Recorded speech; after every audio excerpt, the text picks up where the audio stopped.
அன்பானவர்களே,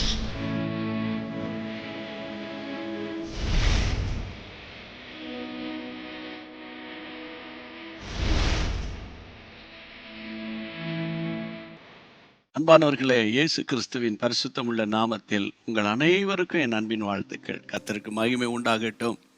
புதிய ஆண்டிலும் தேவன் கிருபையா நடத்துகிறார் அல்லவா? எதை குறித்தும் கவலைப்படாதீங்க, பயப்படாதீங்க. தேவனுடைய கரம் உங்களோடு கூட இருக்கிறது. ஆவியானவருடைய பலன் உங்களுக்கு இருக்கிறது. அது போதுமானது. ஆண்டவர் மட்டும் நடத்தினார், தொடர்ந்து தேவன் நடத்துவார். இந்த 8ஆம் தேதி உங்களோடு கூட ஆவியானவர் என்ன பேச விரும்புகிறார்? அந்த வசனத்தை வாசிக்கிறேன்.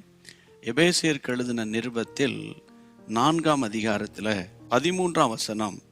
அவர் சிலரை அப்போஸ்தலராக, சிலரை தீர்க்கதரிசிகளாக, சிலரை சுவிசேஷகராக, சிலரை மேய்ப்பராக, போதகராக ஏற்படுத்துகிறார்.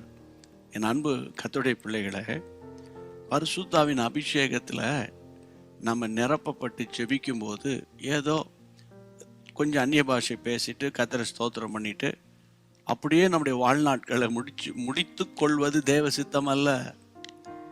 உங்களுக்குள்ள இருக்கிற ஆவியானவர் ஆவியின் வரங்களை உங்களுக்கு கொடுக்க விரும்புகிறார். அதையும் தாண்டி உங்கள் மேல் ஒரு நோக்கம் வைத்திருக்கிறார். அல்லாவிட்டால் உங்களை குறித்து ஒரு சித்தம் வைத்திருக்கிறார். அல்லாவிட்டால் உங்க மேல ஒரு அழைப்பு இருக்கிறது.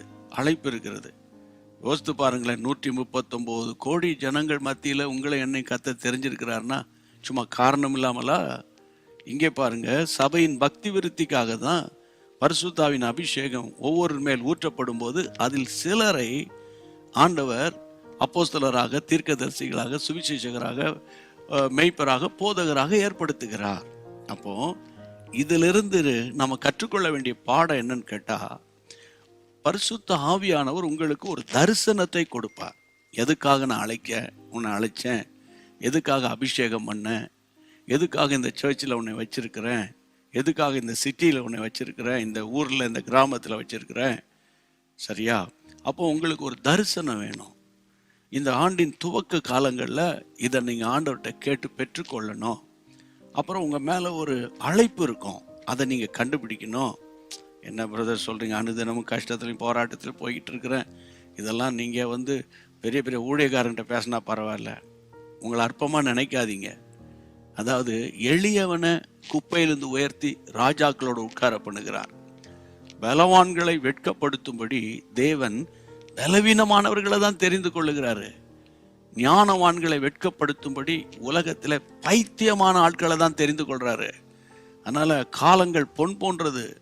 இந்த வருஷம் நீங்க கர்த்தரால பயன்படுத்தப்பட போறீங்க.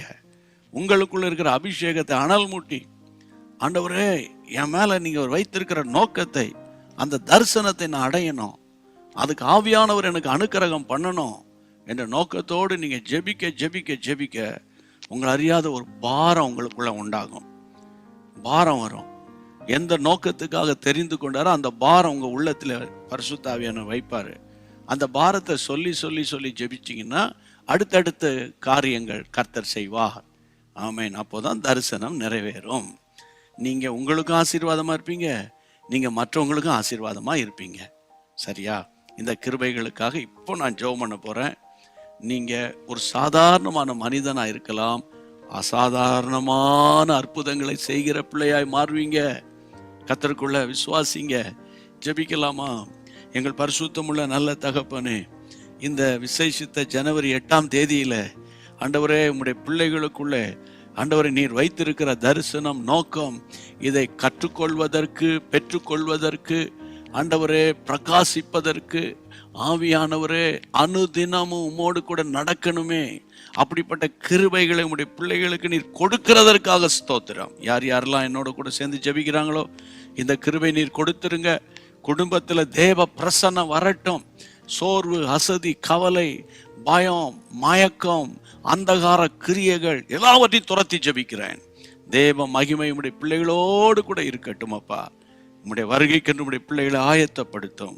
இயேசுவின் நாமத்தில் ஜெபம் கேளும் பிதாவே. ஆமேன், ஆமேன். கர்த்தருக்கு ஸ்தோத்திரம். நீங்க ஒவ்வொருவருக்கும் ஷேர் பண்ணும்போது அந்த குடும்பங்களெல்லாம் கர்த்தருக்குள்ள வர்றாங்க பாருங்க. சரியா? அதே போல் இன்றைக்கும் நீங்கள் ஷேர் பண்ண மறந்துடக்கூடாது. இன்றைக்கு நீங்கள் பெற்ற ஆசீர்வாதங்களை கமெண்ட் செக்ஷனில் நீங்கள் பதிவு செய்யுங்க. ஹிந்தி மொழி தெரிஞ்சவங்க, இன்னைக்கு எத்தனை பேருக்கு நான் ஷேர் பண்ணியிருக்கிறேன்னு நீங்கள் கமெண்ட் செக்ஷனில் போடும்படி உங்களை அன்போடு கூட கேட்குறேன். கர்த்தருக்கு ஸ்தோத்திரம். தேவனுடைய பரிசுத்த நாமம் மகிமைப்படுவதாக. God bless you.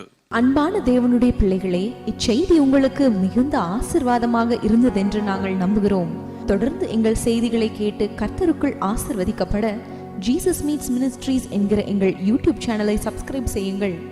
மேலும் உங்கள் ஜெப உதவிக்கு எங்களோடு நீங்கள் தொடர்பு கொள்ள வேண்டிய தொலைபேசி எண் 9842252836 மற்றும் 7299546363.